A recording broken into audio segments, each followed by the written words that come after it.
Something happened to me a few weeks ago that precipitated this, frankly. I sat down with a cup of coffee at around 5:30 in the morning. I get up early so I can feed the animals and get a bike ride in before it gets too hot. The light was coming over the field behind the house, and it was that gray pink that lasts just a few minutes before it turns into an ordinary day. I had my coffee in my hand. I was facing the window. And at some point, like 5 minutes later, I came back to myself and realized that I had not really seen any of it. I had been somewhere else. I had been specifically in late 2026. I'd been imagining a scenario about diesel rationing due to refinery constraints. My coffee was gone, and the beautiful morning dawn light was gone. And the Baltimore Oriole that comes this time of year to eat the oranges I put out had come and gone. And I'd been 10 feet away and somewhere else entirely. So today I want to talk about presence, about actually being here in the now as a specific problem for those of us who have spent years building an intellectual synthesis about where this civilization is going. Because the work that has made me useful, I think, in some small way, has also made me peculiarly absent from my own life. And I would bet I'm not alone in this.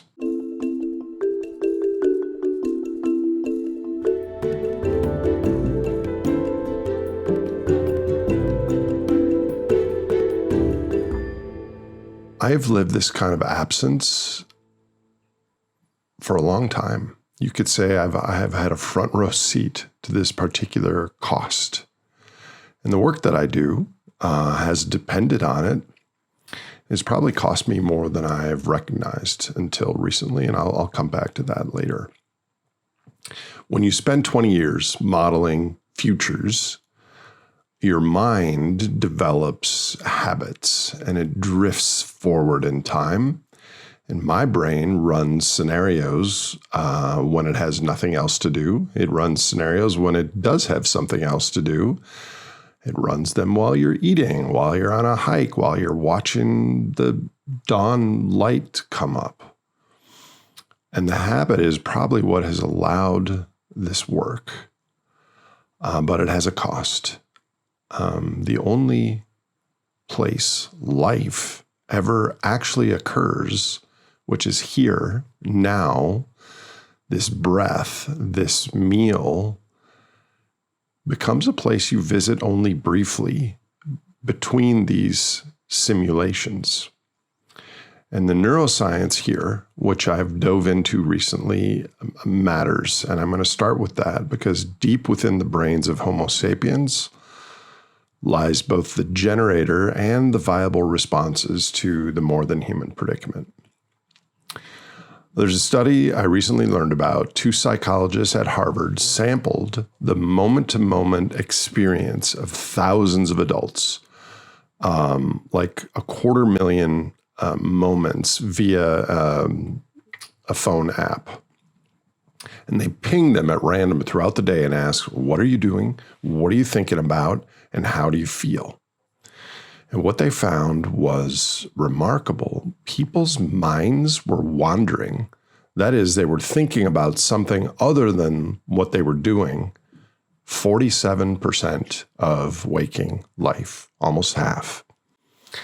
And, quelle surprise, people were less happy when their minds were wandering than when their minds were not, regardless of the task. Even unpleasant tasks were experienced as more satisfying when they were fully attended to than pleasant tasks done with a wandering mind. They titled this paper, "A Wandering Mind is an Unhappy Mind." Unusually direct for a peer-reviewed paper. We'll put it in the show notes. And in a related study, I think over 30 years ago now, research noticed there was a set of brain regions that consistently deactivated whenever subjects engaged in a task, and then reactivated the moment the task ended. And they eventually published this canonical paper proposing the existence of what came to be known as the default mode network, DMN for short, because it described what the brain defaults to when not externally engaged. So in the years since, the default mode network has become one of the most studied structures in neuroscience. And we've only covered it once on this platform, in my recollection, in Taylor Guthrie's episode, which you should check out. The DMN is a network of brain regions, including parts of the prefrontal cortex and the hippocampus, that fire together in synchrony and that activate the moment that you stop engaging in a task. So what does this network do? It does self-referential processing, thinking about yourself, your traits, your history, your situation, what others think about you. It also does theory of mind, modeling other people's mental states, imagining what someone is thinking, what they intended, how they will react if you say something. And it does spontaneous thought, the wandering, associative, image-laden flow that occurs when attention is not pinned to a specific task. And it does mental time travel, remembering the past and simulating the future. It turns out the hippocampus, which stores our memories, is the same structure used to construct hypothetical futures. People who have damage to their hippocampus actually cannot imagine future scenarios. I cannot imagine that. To imagine tomorrow, you are using the same equipment with which you remember the past, which I thought was pretty interesting. Mental time travel like this is probably one of the great cognitive achievements of our species. It's how we plan harvest and anticipate the winter and prepare for childbirth and build cathedrals and monuments and move towards regenerative futures as planetary stewards, perhaps. Self-narrative is what gives life its coherence. And theory of mind is also the foundation of human cooperation. So the default mode network here is the center of what makes us peculiarly human. So viewed from that vantage, the capacity to leave the present moment is a superpower for us as individuals and for our species. We need the default mode network in our daily lives. So we should not think of this as a bug in our physiology. The problem is the chronic dominance of this network in people alive today, at least in the global West and North. Most of the time in healthy mental life, attention flows fluidly back and forth between the DMN and another system called the TPN, the Task Positive Network. The brain in attentive contact with what is in front of it. And these two systems are anti-correlated. When one is up, the other is down. And you leave the present in order to plan, but then you come back. You drift into your memories, and then you return. That's the design. But what modern conditions do, the iPhone, the news cycle, the attention economy, and for those who have taken on the more than human predicament in the Metacrisis, the weight of what we've come to understand, this all tipped the balance heavily towards the default mode network and keeps it there. So science now tells us that chronic DMN dominance has predictable and measurable consequences. Reduced gray matter in the hippocampus over time, increased rates of depression and anxiety, diminished sensory processing. The world literally looks duller and feels less present because the network that processes the present is being outcompeted by the network that processes the future and the past. What this looks like in daily life, to many of you, is probably familiar. You drive your usual route to the store and you arrive with no memory of your drive because your task-positive system handled the driving on autopilot while the default mode network ran whatever movie it was running. Most people probably experience this several times a day. You read a page in a book, and at the end of the page, you know you read the words, but none of their meaning registered because your mind was elsewhere. I've been doing this for decades. And only since researching this did I understand what's actually happening. Other examples, you take a shower and you emerge realizing that you have been thinking the whole time. The shower is famous as a creativity zone precisely because it's a sensory environment so familiar that it requires no attentional resources, which frees up your default mode network to roam. This is why insights come in the shower, or in my case, on my bike routes. You have a conversation in which you are actually rehearsing your reply rather than listening. This is the default mode network running a social simulation, what you will say, how it will land, and the actual person across from you is reduced to a stimulus, not a human being. For many, time appears to accelerate as we age. This is partly DMN related.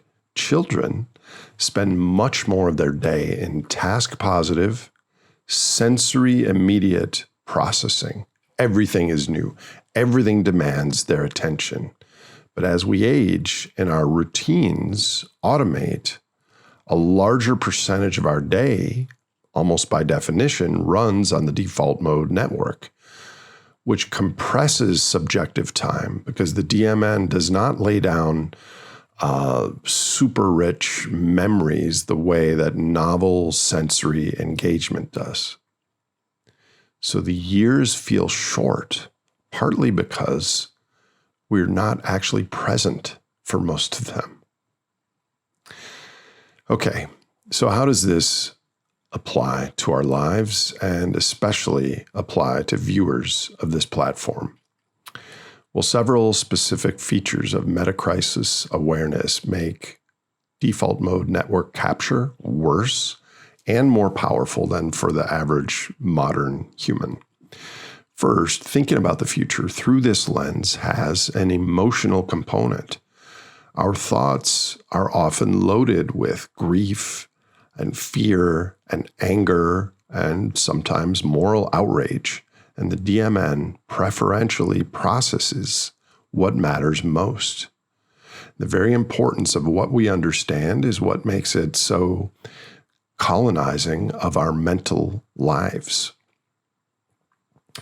Second, I think our Metacrisis simulations have no resolution. Most worries that the default mode network runs eventually resolve. The test passes. The difficult conversation we were dreading is had. But the Metacrisis simulation has no real endpoint. And so the default mode network keeps running it because it never gets the closure signal, kind of like I talked about dread last week. Third, the simulation is, most of us are running in our brains, is socially isolating. Most people in our lives do not share this model. So the DMN is also running social simulations. How do I talk to my brother about this? Why does my partner not see this? What do I tell my children? These layered simulations probably multiply the load that we carry. Fourth, our vocation itself requires default mode network engagement. If you're a Metacrisis researcher or writer or just an attentive citizen, your job is to run the simulations. You cannot stop. The DMN is your professional instrument or tool. So the very mode that is eating our present life is the mode our work depends on. So lastly, and this one, well, they all do, but this one really hits home because it implicates me directly. There is a moral dimension that licenses the absence. The metacrisis aware person can rationalize, often correctly, that their preoccupation with the future is necessary and appropriate. That being fully present at a birthday party while the world burns would be kind of an obscenity or feel that way. This is the trap, because it's easy to feel like it's the only logical conclusion. The moral seriousness that drives this work enables or licenses chronic absence from one's own life. And then the absence becomes a sign of how much one cares. But I've learned absence is not care. Absence is absence. And the children growing up next to an absent parent will not remember that the parent was thinking important thoughts. They will remember that the parent was not there. The metacrisis-aware mind often experiences default mode network time as more real than present time, because the DMN content, collapse and contraction and loss and intervention, that all feels weightier than the apparent triviality of the present moment, the dinner or the weather or the cat. I recently came to see this as a sort of inversion of reality. The default mode network content is modeled. The present moment is actual.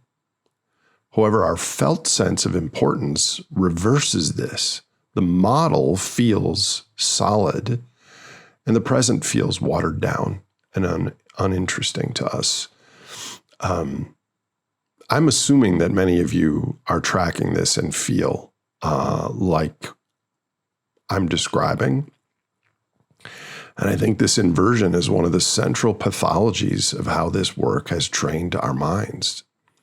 And not all absence is the same, because some forward thinking is necessary when you plan and you model and you strategize. The surgeon that did my knee surgery had to visualize the operation. The farmers around here, despite fertilizer up 50% in cost, they have to think about next season. So the mark of healthy mental time travel is that you can leave the present, do the work elsewhere, and come back. The traveling mind returns. And there's a second kind, which we might call drift. The mind wanders because the present has become less compelling than the simulations. Drift is what's happening when we scroll, when you're at dinner and not at dinner. It feels like nothing. That's a part of its power. But it is this slow erasure of one's life. And then there's a third kind, which I'll label it future capture. This is when the future is so loud and so vivid and so saturated with implications and consequences that the present just can't compete with it. This is the territory of the metacrisis-aware mind. The future isn't a place we visit. It is a place we live. And the present becomes a kind of waiting room. It's provisionally pleasant sometimes, but always a waiting room.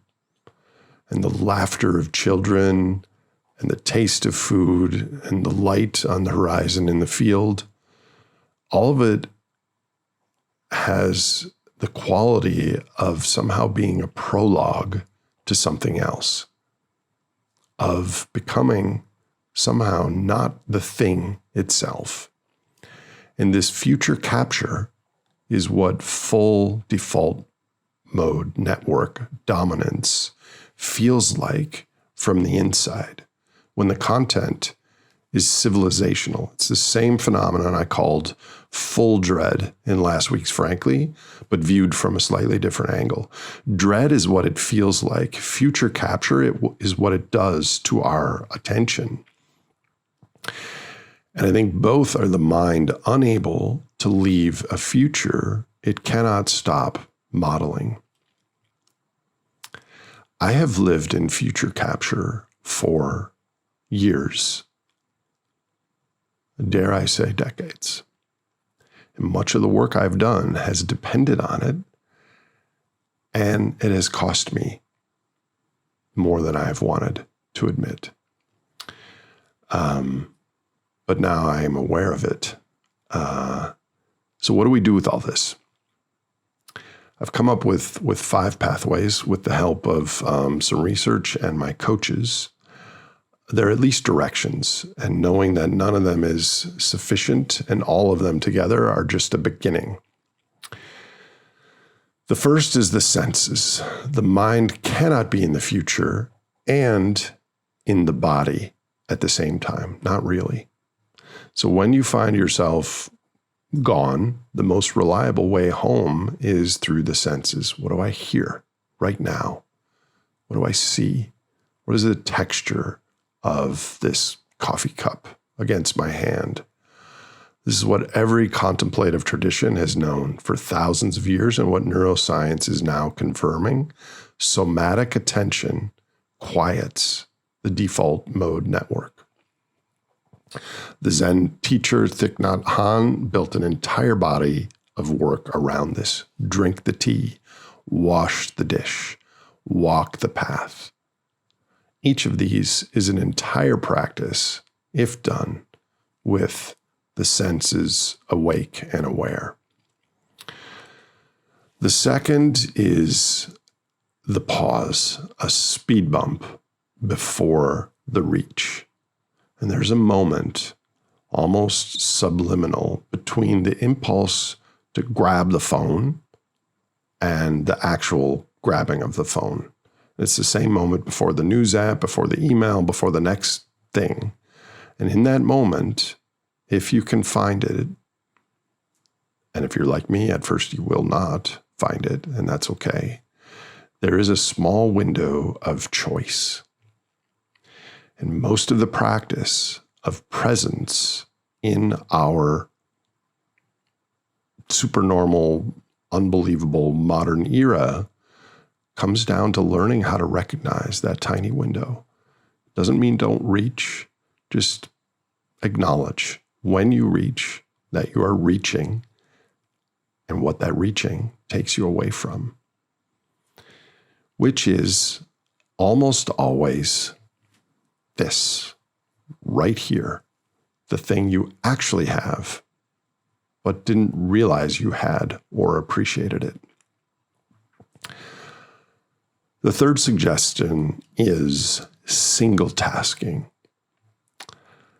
And then that we have this ideology of multitasking, which I think is one of the great lies of late stage industrial era.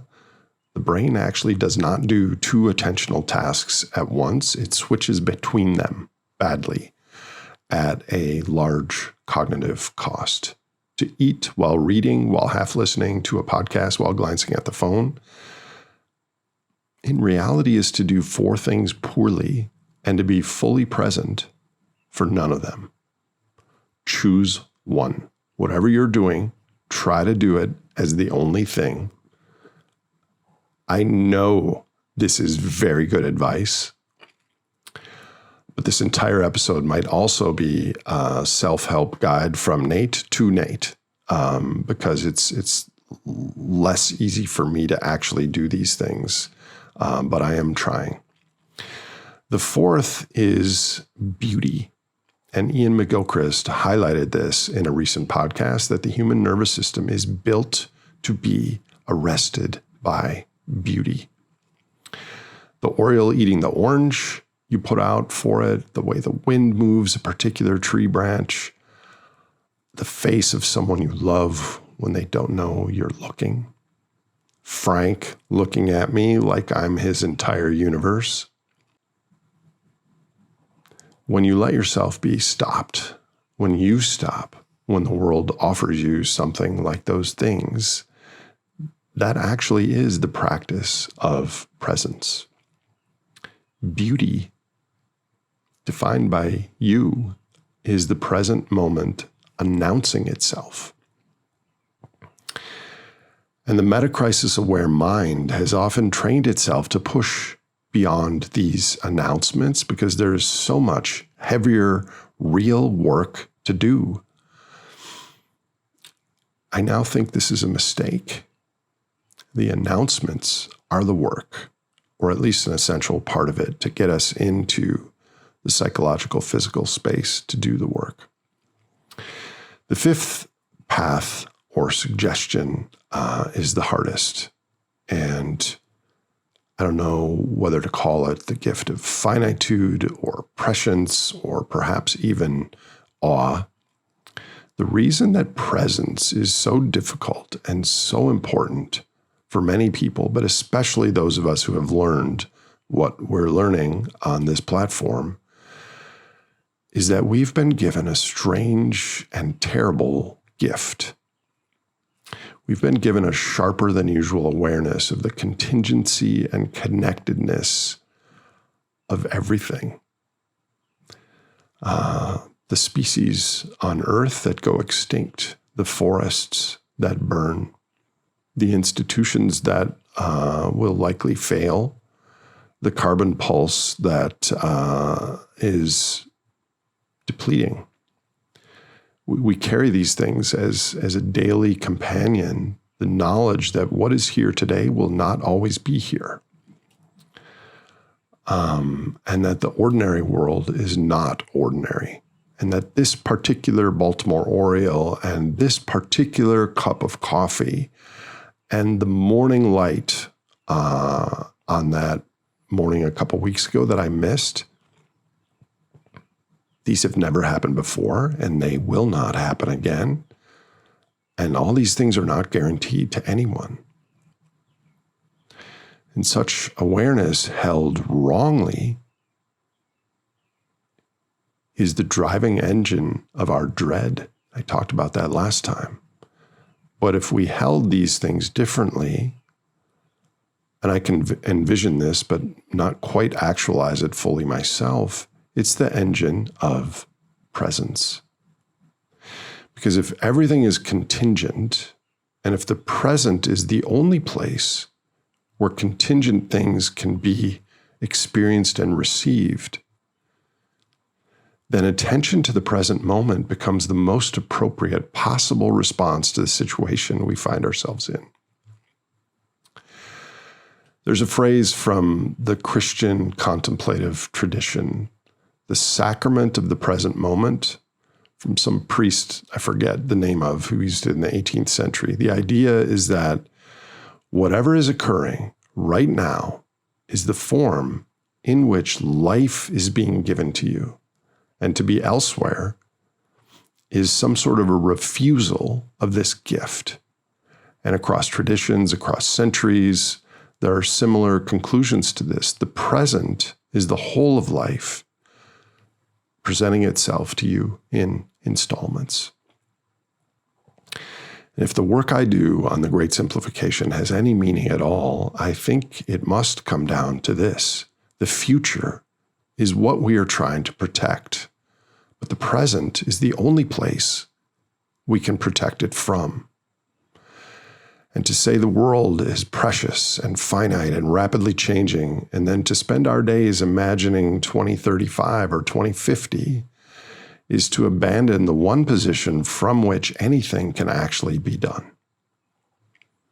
Presence is the ground our work stands on. And carrying this knowledge does not set us apart. It ties us more tightly to what is here now.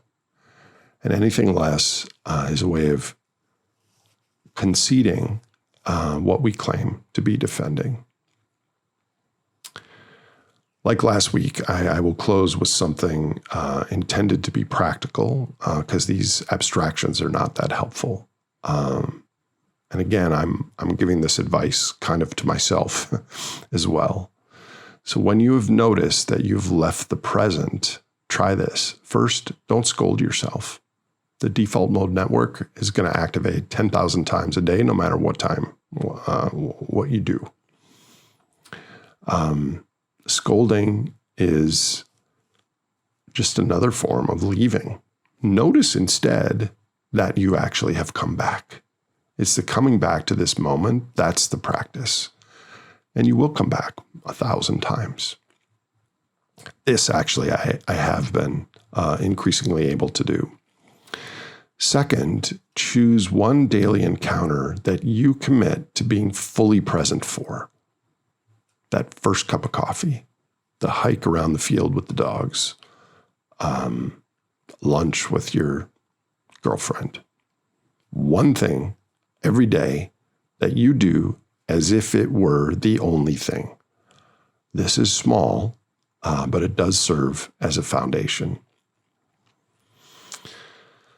Lastly, practice receiving each thing as if it were the last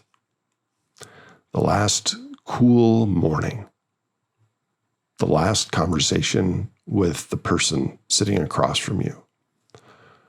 Receive these things with tenderness and with gratitude. Some of them will actually be the last, and we will never know which. And the only response that does justice to that fact is to fully be here for those moments. The great simplification is going to be hard. We are likely going to lose some or much of what we love. Some of it is already gone in slow motion. Some of it is going as we speak. And the temptation, given all that, is to live in the going, to spend our days in the projected future where we're bracing for the next loss. I understand this temptation, and I have not personally escaped it. I'm not sure escape is the right word there. But I notice when I manage to come back, even briefly, that the world is still here in its splendor and its blue-green magnificence. This morning I listened to like 30 different species of birds on a cloudy, rainy, misty day on my back porch, and it's just verdant green. That light I missed a couple weeks ago will still be here at 5:30, and the Oriole and its babies will still arrive, and the coffee is hot and dark and bitter and good. Being present for these things is not going to solve anything, nor will it lessen what's ahead, but it is the life that we have. It's the only life and the only moment we have. And to miss it because we're imagining and watching for its end is the deepest kind of loss. If it's not apparent by now, I felt this episode very personally, both the content and its implications, because the default mode network in my life has been quite dominant. It all points to these pathways that I'm trying to walk myself with mixed success so far. I see the path, and I strongly sense that these are the right directions. And I'm grateful for the company on this journey. Lots more to say. Thank you.